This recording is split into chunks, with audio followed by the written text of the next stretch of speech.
Ay, mga soy. Lugongon ko lang napansin yung damit ko. Malamay nga patakan niyang Clorox. Nampunta nga pala kami dito sa Kabyang Turar. Ika sa akin na. Located nga pala sila dito sa San Roque, Nevesia. Pagpasok ka namin, binagay na sa amin yung mino. Halina ka talaga makatira, soy. 199 pesos lang. Akakapag-amlisan ka na.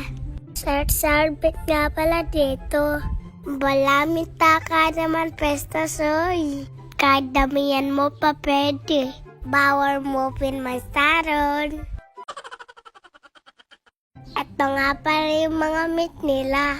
Spicy gochujang, sweet garlic, soy garlic, bulgogi, Korean, spicy barbecue.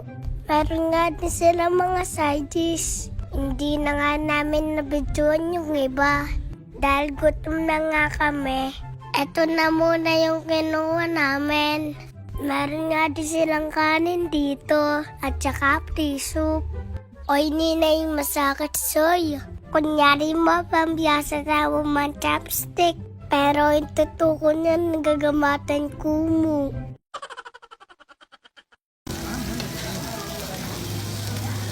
Habang naluluto nga sila, sinikman ko muna itong mga side dish.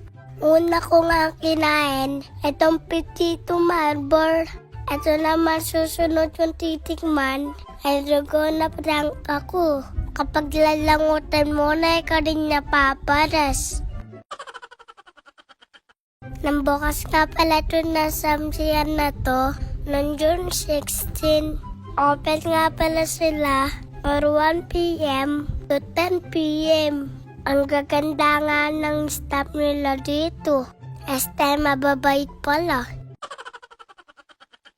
Dahil bawal na kayong October, ay talaga sinulit ko na. Napakuha pa nga akong kanin dyan. Sulit na yung 99. Doras nga pala ang limit nila dito. Siguro naman ba yung mayari ito? Kung mabsino ka. Kung gusto nyo palang beef, mandadagdag lang kayo. Fast forward na matapos na nga kami, mauwi na rin agad kami.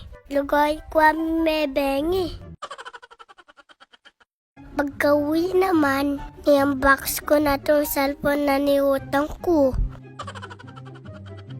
Lugo pati papatutod kanini. I-vlog ko na naman. Pota mabarangay ko. Thank you, Tito Daddy. May pambablog na ulit ako. Thank you din, Tita Balatoni.